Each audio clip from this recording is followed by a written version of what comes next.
Pessoal, mais um quadro para entender. Hoje a gente vai trabalhar com o livro Torto Arado, um romance contemporâneo de Tamar Vieira Júnior. É um romance ganhador do prêmio Jabuti de 2020, o livro é de 2019, e a gente tem nesse romance a história, né, de uma família que mora num espaço quilombola, que é a família do Zeca Chapéu e Salustiana, e as suas duas filhas, a Bibiana e a Belonísia, que são descendentes, né, de escravizados.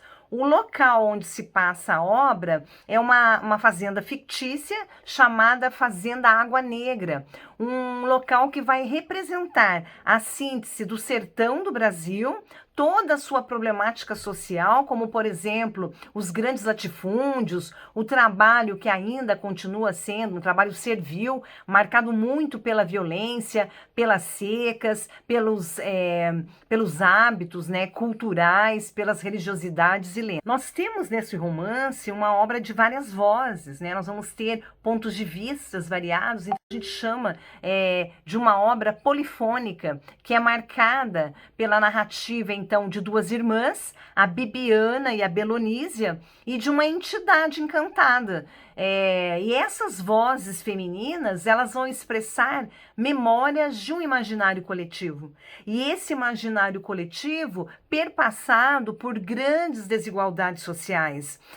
Além dessas desigualdades, né, por falta de acesso a dinheiro, a comida, nós temos também a desigualdade racial, a desigualdade de gênero, e que mostra, né, toda a resistência ancestral de povos quilombolas e suas lutas, né, de resistência, as suas lutas de ligação à terra. Então nós temos uma obra que enfoca toda uma ancestralidade e uma resistência. Essa narrativa, já se inicia com o conflito propriamente dito, que é a tragédia que vai ser compartilhada por essas duas irmãs, que vai, né, deixar sequelas profundas durante as próximas décadas. E aí mostra muito a cumplicidade de gestos e principalmente dos silêncios entre as mulheres, principalmente entre Bibiana e Belonísia, que vão ser vozes, né, das histórias dos demais personagens ali da trama. Então elas funcionam como vozes daqueles que não podem ou não têm o espaço para se manifestar, né? Histórias do pai, do Zeca Chapéu Grande, elas são vozes da mãe, da Salustiana, do Severo e também dos proprietários da fazenda. E essa família, ela mora ou convive, né, num mundo cheio de contradição e injustiça, num primeiro momento visto sobre os olhares infantis das meninas e depois com um olhar mais apurado e amadurecido das mulheres Bibiana e Belonísia. Nesses personagens, uma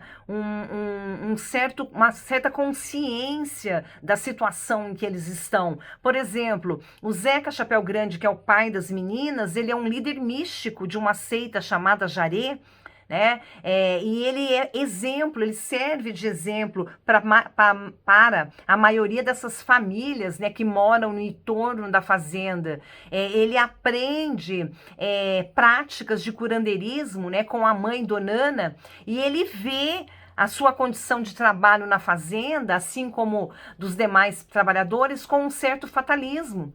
Mas ele também fica, né, indignado quando ele tem que dar a terça parte da produção da sua pequena roça para o feitor da fazenda. Então nós vemos que ao lado daquilo, né, não tem outro jeito, eu tenho que trabalhar, há uma certa consciência, né, da escravidão, do processo escravagista, melhor dizendo, que eles ainda permanecem convivendo com ele. Além do Zeca Grande, né, se mostrar consciente, meio revoltado com a sua situação, a Bibiana, a filha mais velha, também se revolta com tal situação e principalmente da humilhação do pai, muitas vezes, frente à mulher e demais filhos. A Bibiana, né, que é a filha mais velha, ela é professora, então ela tem conhecimento e junto com o marido, com o Severo, eles vão começar a organizar uma espécie de movimento social dentro desse espaço quilombola, né? Eles vão reivindicar esse status de território quilombola para aquelas terras nas quais havia décadas, né?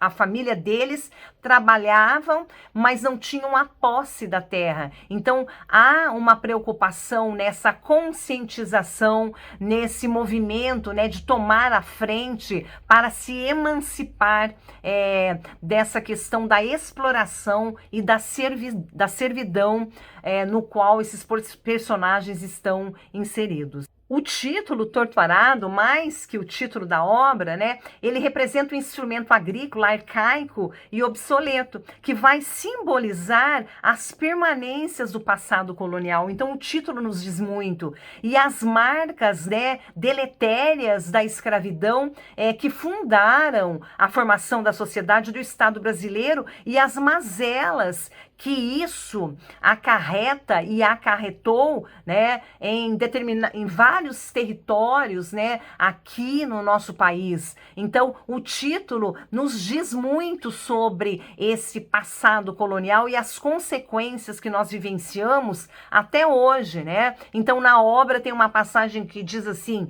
era um arado torto, deformado, que penetrava a terra de tal forma a deixá-la infértil, destruída e dilacerada. Então, nós nos vemos em uma obra de uma crítica social bastante grande acerca, né, da escravização dessa mão de obra, do não acesso a bens e principalmente sobre a desigualdade social.